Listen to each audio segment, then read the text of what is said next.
you're a man who can help me.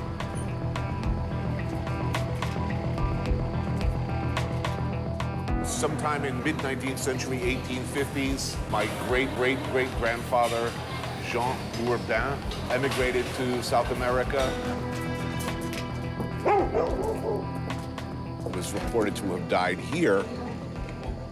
Might have been a seeker of utopian dreams. You know, my aunt used to tell stories he was into arms smuggling, or who knows, you know, no idea.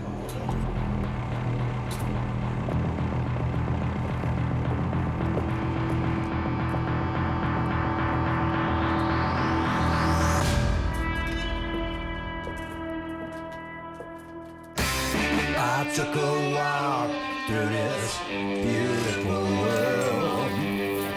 Felt the cool rain on my shoulder. Found something good in this beautiful world. I felt the rain getting colder.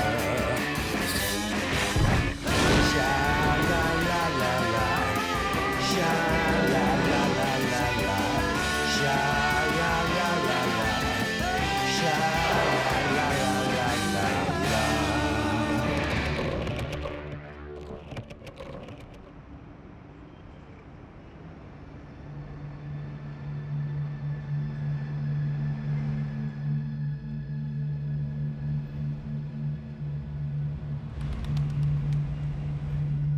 For most people, Paraguay is an empty space on the map of Latin America.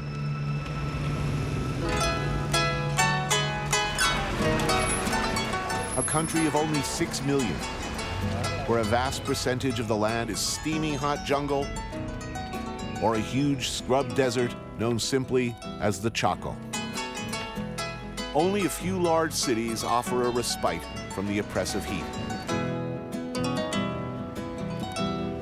A ti, bella Asunción, yo te distingo, vibrando toda mi alma de emoción.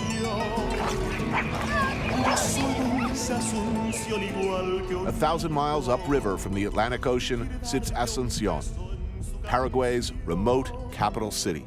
Es grande Paraguay, mi gran cariño. Known largely for being a post-war refuge for fleeing Nazis and a long line of extremely unpleasant dictators, this place, of all the places in the world, is where my great-great-great-grandfather, Jean Bourdain, disappeared without explanation sometime in the 1850s. I'm told you're a man who can help me. Hi. How do you do, Pedro? How do you do? Can I call you Tony? Please. You are for the first time in the country? First time in Paraguay, yes. Lido Bar in Asuncion has always been like the central switchboard, a gathering place.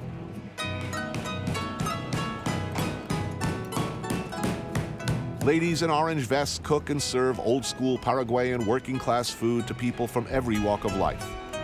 This place is very unique in Asunción. Yeah? I've been here for more than 50 years. All right, let's get something to eat. I'm hungry. Okay. Empanadas de carne. Big envelopes of dough filled with beef, onion, and hard-cooked egg. Deep fried to perfection. Cattle is the big business of this country. It used to be cattle and smuggling. These days, it's still cattle and some smuggling. You see a lot of beef, is what I'm saying. Ooh, that's good. This country is a mystery to most people. What little we know of the country generally comes from Nazis and Germans hiding in Paraguay for war crimes. I mean, do you think that's undeserved reputation? I don't think it's fair. You don't Paraguay think is a nice country. Paraguay is a beautiful country. Pedro is a private investigator, one of a team of people I sent out looking for the mysterious lost Bourdain. What kind of investigations are you called upon to do? Normally is counterfeiting. This is sort of the counterfeiting capital of the world. In the old days, it is said that much of this counterfeiting had partners in the government. Not so much anymore? I rather don't answer that. I mean, I'm not a politician, and Yeah. I live in here, so. General Alfredo Stroessner was the last of his kind in Paraguay. Of German heritage, he ruled the country until 1989 with a quiet Bavarian charm. But behind the scenes was another thing. Utilizing an outfit of SS-trained secret police referred to as the hairy-footed ones, he tortured and tossed dissidents out of helicopters over the jungle, and the list goes on. Under Stroessner, 1 in 4 Paraguayans is said to have cooperated, willingly or not, as paid informers on their fellow citizens. It's quite a history in this country. Crazy, tragic, violent. Let me put it this way. Things are changing a lot. And now, things are getting straight. Sometime in the mid-19th century, 1850s, Jean Bourdain emigrated to South America, first in Argentina, but apparently came here. That's really almost all I know for sure.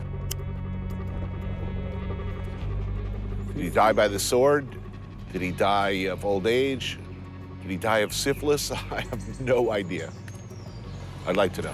I'd love to find a gravesite. That would be great. You know, my father died at 57. His father at, I think, in his 20s, I believe. I'll be 58 in June. I think I am the longest living male Bourdain in possibly ever.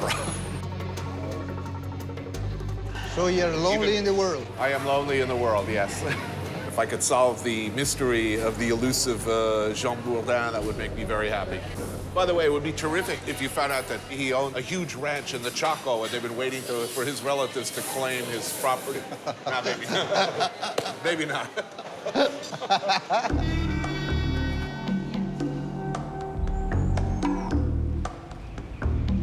I'm trying to make some sense of this country. You lived here how long? I'm since 22 years. Too long maybe. What a strange and nice country. Go to Paraguay, find a German to show you around. Not so crazy or unrepresentative. People came to this country from everywhere to, as Emerson called it, make their own world. Peter, I'm Tony. Nice to meet you. So, what's good to eat here? I suppose you want something Paraguayan. Yes. Bife courroie. It's arroz, rice with fried beef, with the egg on top. Oh, done it. I'm there. Good. And there is a soup whose name is bori. That's very, very old Paraguayan stuff. Little corn balls. Well, that looks good. It looks very good. Yeah. That's good, man.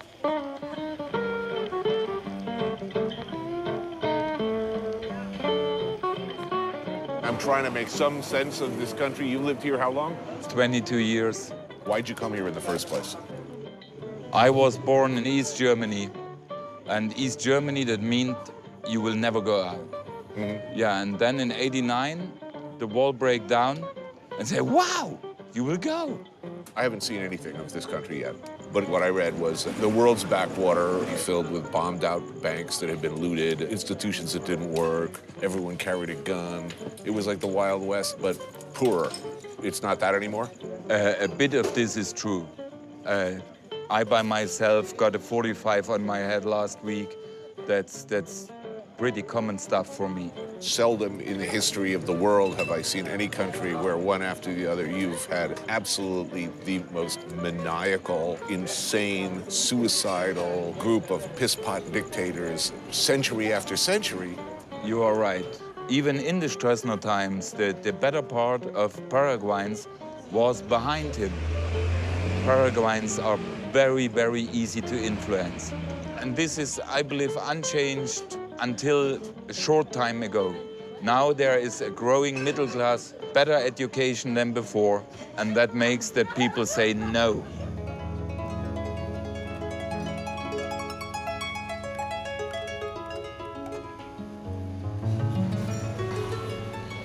How was the soup? I liked it, yes. Was the way my wife cooks it. I like it better with chicken, but chicken is more for Saturday.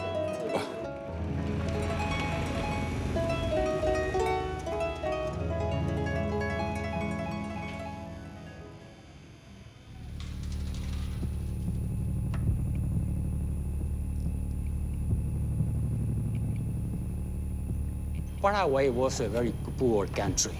The Spaniards came because they thought there was a lot of silver in the area. They found nothing, so they lost interest in Paraguay.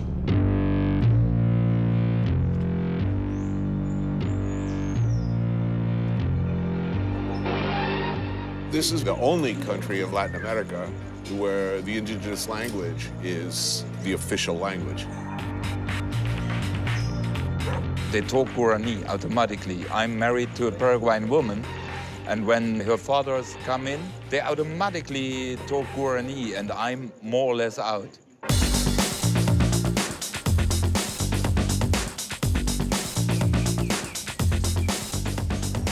A proudly mestizo society. Yes. Was it the Francia? No. Yeah, El Supremo. El Supremo, gotta love it. A nearly 200-year succession of dictators began in 1811, when José Gaspar Rodríguez de Francia declared himself El Supremo for life. De Francia insisted Paraguay become a mestizo, mixed-race society. Paraguayans are neither Spanish nor Indians. We are mestizos. Yeah. El Supremo forbid marriages between whites and whites. He produced the mestizos by force. Today, 95% of Paraguayans are of mixed Spanish and Guarani blood. And we usually speak the two languages. Right. So Central Market? Mercado Cuatro. Cuatro. This is the big one? The biggest one, the most popular one.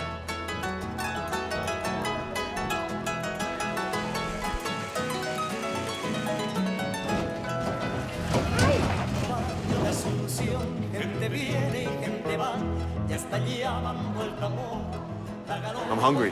What's good here? We opted for the soap from the mandi fish. It's a little catfish. And, okay, the saying is that it makes man very powerful. What's he got over there? That looks good. Gnocchi and stew. There was a good Italian influence in Paraguay, so maybe this stew comes from this side. Colonists from all over the world. So you invite them, give them the catfish soup, make the tart, and be fruitful.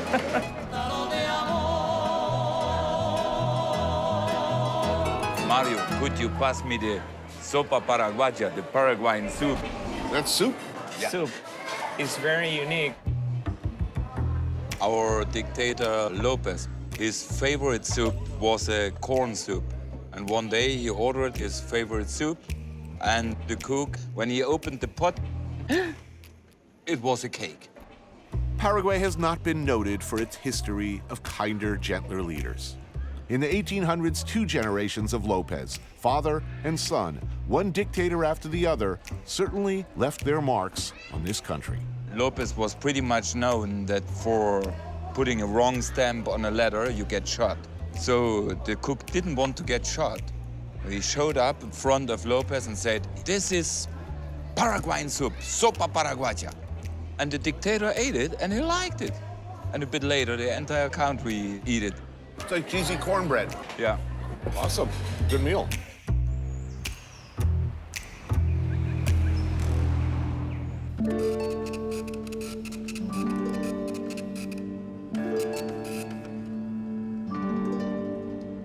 So this was the house, or one of the houses, of the notorious Madame Lynch. Right, exactly. Journalist, poet, and author Guido Rodriguez Alcala has written books on Paraguay's history. Now, who exactly was Madame Lynch? A murky background, would you say? There's a lot of talk about that. Somebody say he was a great woman, or he was a very evil one. She came over on the famous trip from France. Right. Succeeding to Francia in the 1840s, Lopez Sr. reversed many of Paraguay's isolationist policies. He invited foreigners to settle here and built one of South America's first railways. Its steam engines taken out of service only a few years ago. And he sent his son, Francisco Solano Lopez, to Europe. In his mission, his father had sent him out to get, what, arms? Arms and technicians, British engineers and machinery. Junior, by most contemporary accounts, was an idiot. So he came back with a mistress, Madame Lynch, Yes. Well, which Dad wasn't too happy about. right.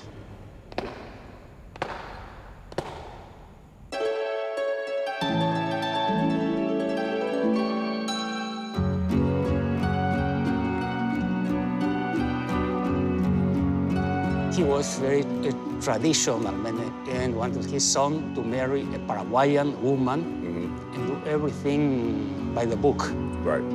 Paraguay's soon-to-be first mistress, Madame Eliza Lynch, was the already married daughter of an Irish doctor. Ambitious, social climbing, fond of nice things. Clothes imported from France. They say she brought to Paraguay the first piano. And there were parties here.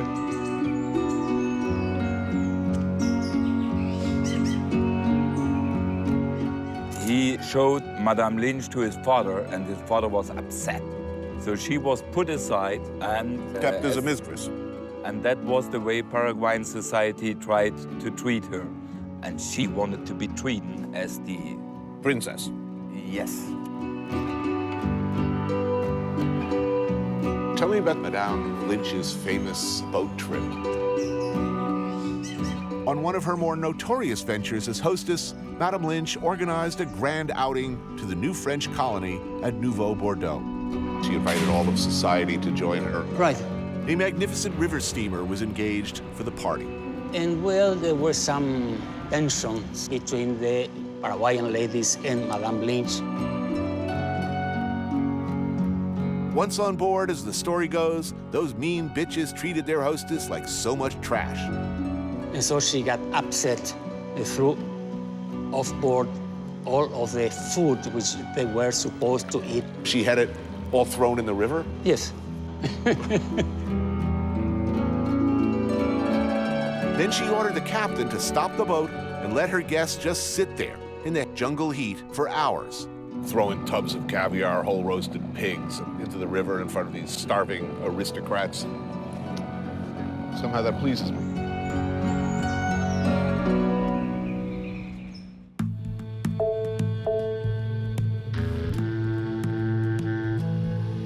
Going back to the very beginnings, various groups with stars in their eyes came here seeking to create a utopia along ideological lines.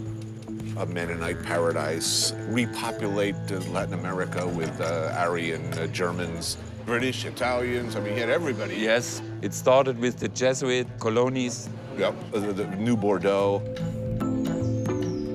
I had a great-great-great-grandfather come over to Paraguay around the 1850s. Right. Might have been himself a seeker of some kind of utopian dreams. But they were originally from France. From France, yes. What city, do you know? My great-great-grandfather was from near Bordeaux. So I'm curious about this whole episode of the settlement of Nouveau Bordeaux.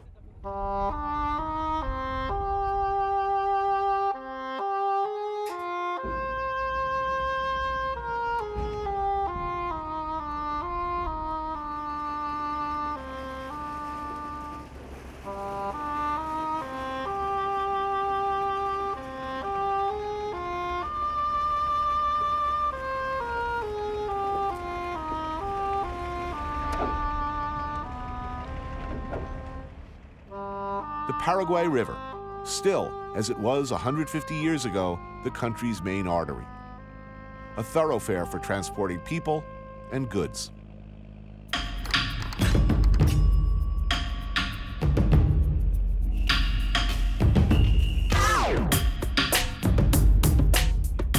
So who lives out there? Like all the people we see fishing on the riverbanks, they fishing for dinner? Most of them are fishing for dinner. Call them poor people, but what is poor? They decide by themselves to live here.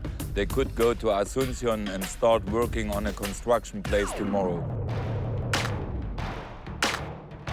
Peter has organized a trip upriver to see New Bordeaux. What was hoped would be a new France in the Chaco.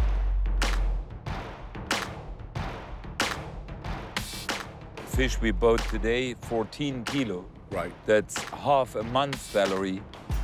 and you get with a bit of good luck in one night. Right.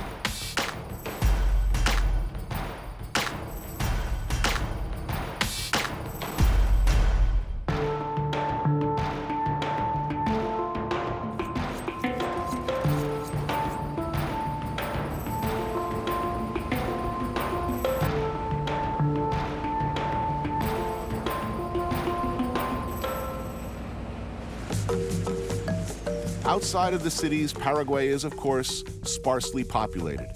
Indigenous groups, a few settled Europeans, Mennonites, Germans, and every so often, a fishing lure and shotgun salesman. Don Ramon. Peter, what are the shotguns for? Bandits, varmints, To hunt deer and water pig, capybara. That's a peacemaker. Any rogue Nazis we could shoot? No. I am tempted by the offer of a cheap shotgun for sale, and it figures Peter would know this guy. But reason wins out. I don't think we're going to buy a shotgun today. Me, beer, shotgun, hot sunny day, and producer. That's not a good mix.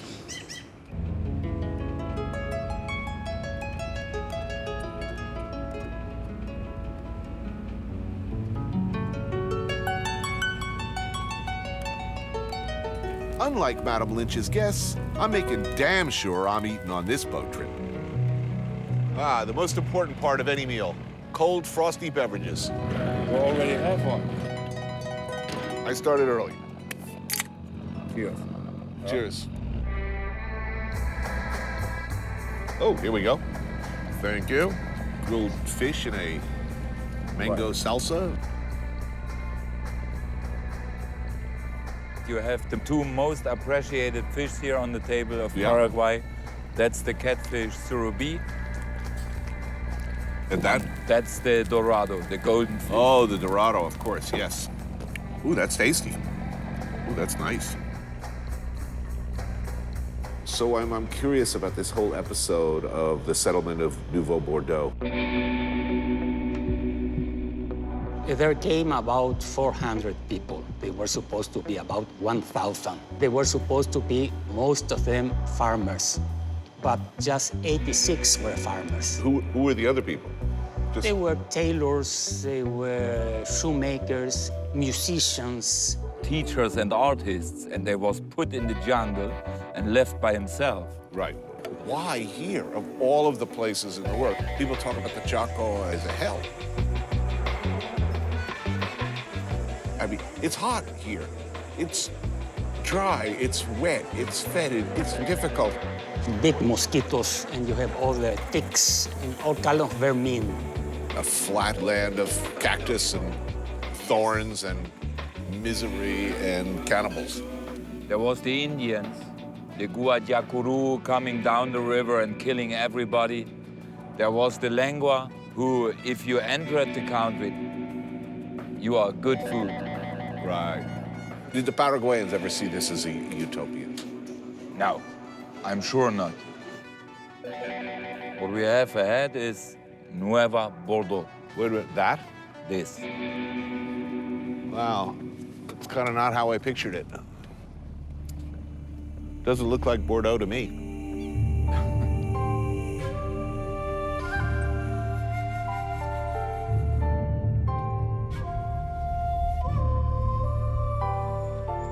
There's nothing much left of Nouveau Bordeaux. I'm told a small museum of artifacts. The site where the colony once briefly existed is now called Via Hais. The men who contracted them was given money for each settler.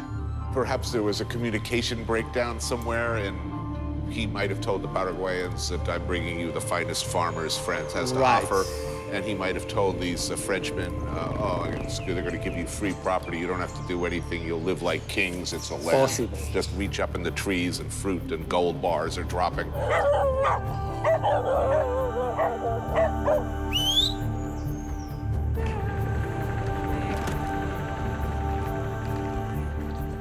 In fact, they was thrown out in the coast and say, here you are, that's your land, go ahead.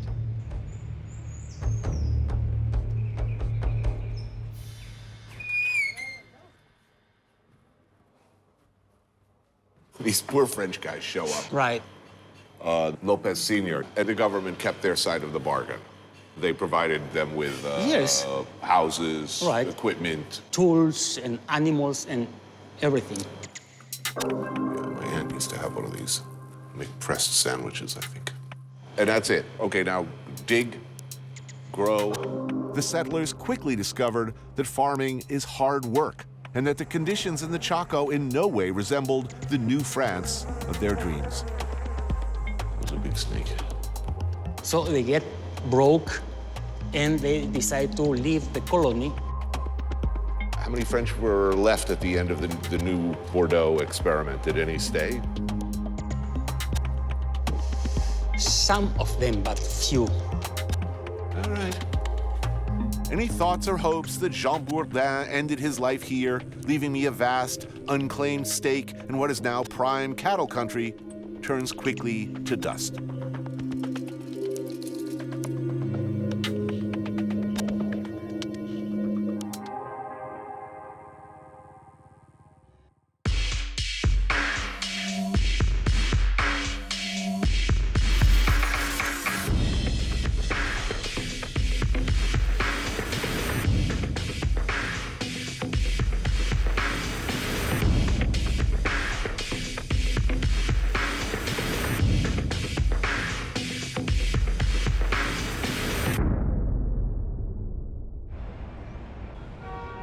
So, you guys have some information, perhaps, on the elusive Jean Bourdain here. Mm-hmm. Yeah? Mm-hmm.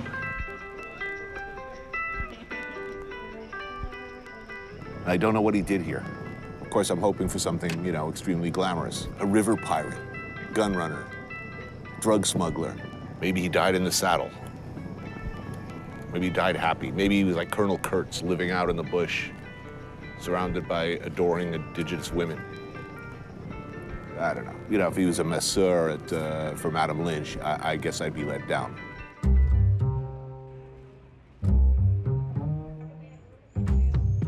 I contact with another historians and genealogists around the world, and the history of your family is very interesting. Oh, really? Yeah. Okay, interesting. Yeah, your family, your grandfather, Jean Bourdain, came to Montevideo following the sun. Okay, the facts as I know them so far, I think, are this. My great-great-great-granddad, Jean, his son, also named Jean, came to Montevideo, Uruguay to live with his uncle. 1850, Jean Bourdain moves to Asuncion. This is the document that we have showing him arriving. There he is.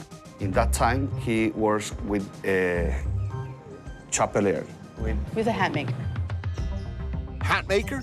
I'm pretty sure he said hat maker, which I have to say disappoints me like a lot. And here you see chapelier. The whole elusive wing of mysterious South American Bourdains were Project Runway contestants of their day. In 1855, Lopez's son arrived to Asuncion. Right, with Madame Lynch. With Madame Lynch. Madame Lynch was fond of things like French couture. Yes, and that changed the way of dress in Asuncion. Madame Lynch might have been good for business. I'm trying to put this in a light I can be enthusiastic about, like how clearly forward-thinking my relatives were. His customers, as a hat maker, the very people who treated Madame Lynch with such utter contempt, did they live in the colonial homes, the old mansions that we see still in Asuncion, that type of residence? Yes. Times were changing in South America, too, in those days, and society ladies craved the latest in au courant French fashion. There was money to be made. I'm bummed.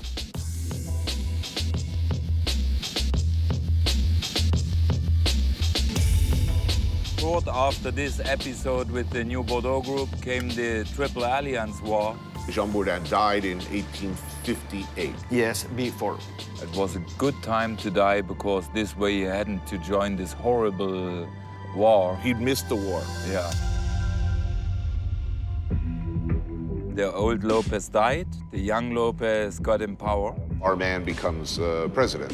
Yes, Francisco Lopez. Absolutely the most maniacal, megalomaniacal, piss-pot dictator. You are right. he was rather unkind to his siblings. His two brothers were tortured and killed. Right. And the sisters were jailed, taken into tiger cages. Tiger cage. Tiger cages.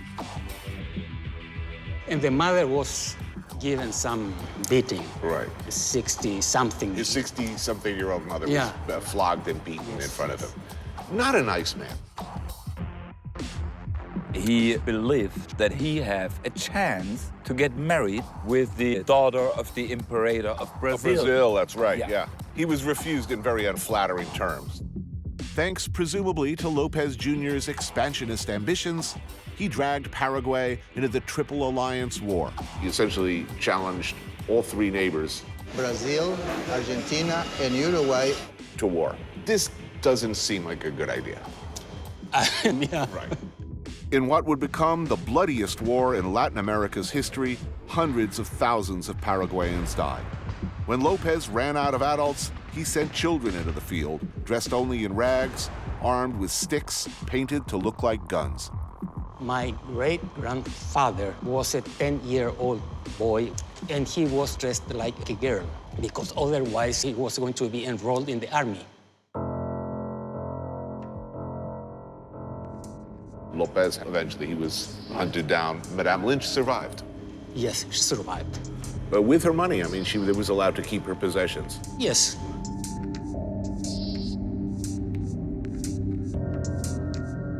In history, it's hard to find a more disastrous or more cruel or pointless campaign, it would seem.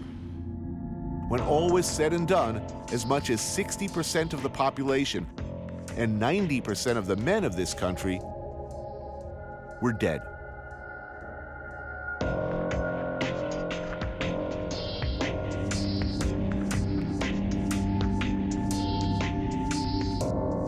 The survivors were just like 50 or 40,000 people.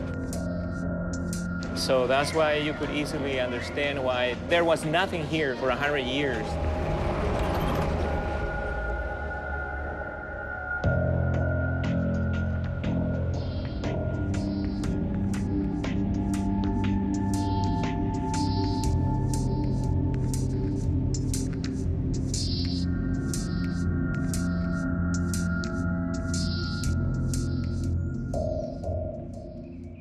Jean Bourdain dies here.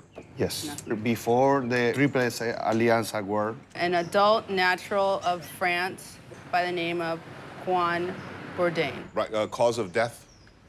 Not Right. specified here. Is there a gravesite? We're looking. We are looking for.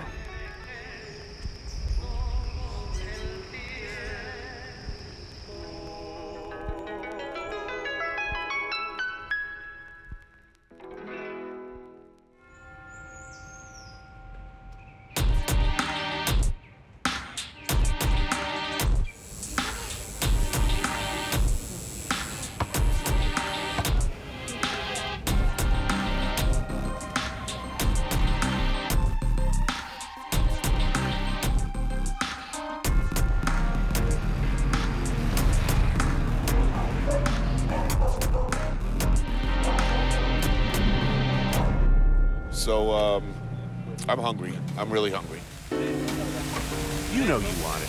It's late, you've had a few, no, you've had a lot. You want something greasy, savory, juicy, and nasty. This is it, the legendary lomito. Right, that's what today's people eat in the streets of Asuncion. An egg, a little runny, please. Some kind of meat like beef patty thing. Throw on your lettuce and tomato. 2 sauces, no idea what they are, and I frankly don't care. Soy sauce, I think, too, of course, because, yes. Layer it like the ruins of ancient Troy. Egg on top of cheese, on top of meat. Thank you. Now get in my stomach now. Sandwiches. Awesome. Awesome, good. Good awesome. All my greasy meat dreams have come true. That's good. And at the last moment, and the last thing I give a steaming loaf about anymore is my long-dead relatives. I mean, I am over it. Here comes news of the big breakthrough. I talked with the historian, and he said, it looks like your great-grandfather. What he was merchandising, it was definitely not huts. Willie? We have here Jean Bourdain. Right. And what is he bringing? 200 boxes of fireworks. Fireworks? Fireworks. Like firecrackers? There is not even more than 200 or 300 wealthy families who sometimes in a birthday would crack a little bit. Uh-huh. So That's are you weapons. suggesting something untoward? Weapons. Weapons? Yeah. He was a merchant of death. Awesome. You know, my aunt always said he was a gun runner. We figured she was full of shit. I mean, she also said she was in the resistance, you know, but everybody in France said that. Arms. So was he ever a hat maker? Was this a cover job? Was he a hat maker / arms? Are all these local researchers, historians, and geniuses on the money here?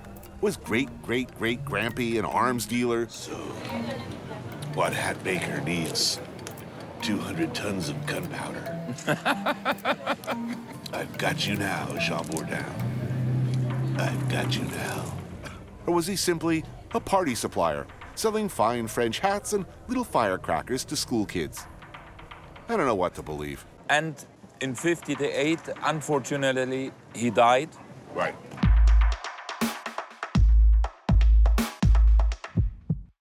And he was buried here, 2 miles from here, in Recoleta, the rich people's cemetery. Yeah. We can pretty well say on which area he remains. He is there. Wow.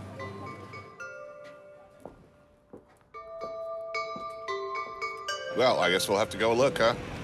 Definitely, yeah.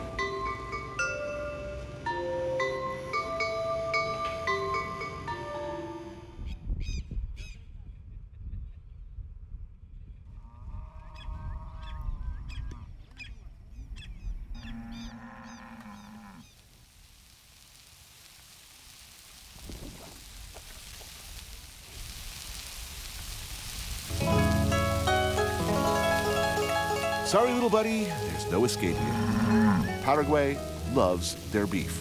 It's a perfect ratio. A lot of meat, a little bit of vegetables. Perfect. Oh, whoa. That's good. This is the Estancia Rodeo, a sprawling ranch bigger than some of the countries I've traveled to, and it's been in the family going all the way back to the Triple Alliance War. Hard life? No, Good life. We are pretty happy here. We have everything. 20 years ago, the Chaco was not used. And the last years, it's booming. Where's the boom come from? We are the 2nd biggest soybean exporter, the 8th biggest cattle exporter. Paraguay feeds the entire world for 8 days a year. How many acres? 1,000. 100,000 hectares. Barbecue has to be included in a celebration. Barbecue, like asado. Asado, if you have the sausages, Chorizo, morcilla, eat this all day. And I will. plus barbecue, you are complete. It's good.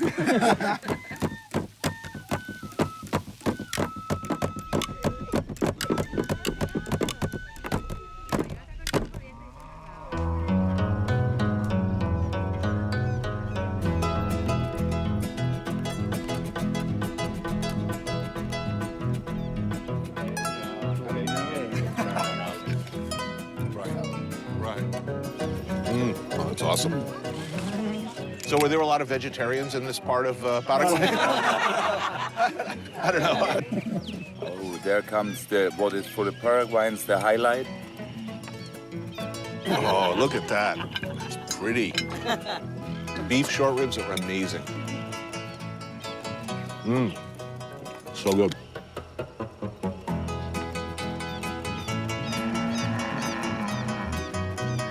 All of the books I read about Paraguay are maybe 15 years old. And like the first advice is, everybody has a gun, buy a gun. Cambió mucho en el gobierno, cambió mucho en la economía, cambió mucho en lo que piensa, en la mentalidad. Mentality. This was not the Paraguay I expected. It's At too all. different. He still wants to sing a song for you. A welcome song to the Yeah. foreign people.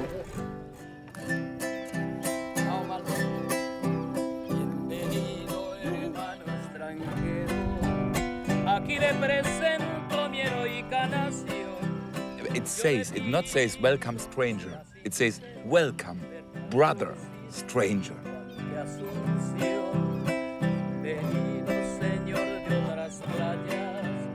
Mi tierra está llena de cordialidad. Un paisano al pasarle la mano es un libro abierto de cordialidad.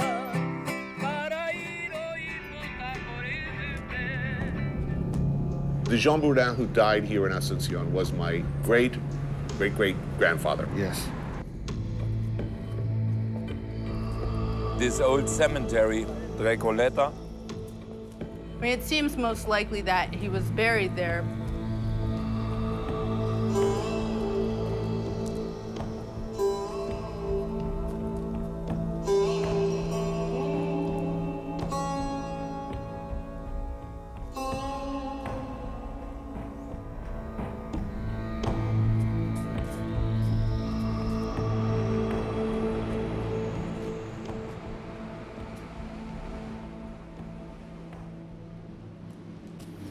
Nobody I know.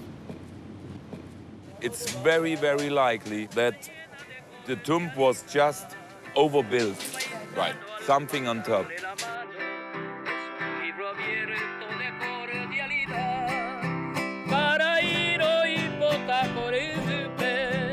Mucha suerte, cariño y amor.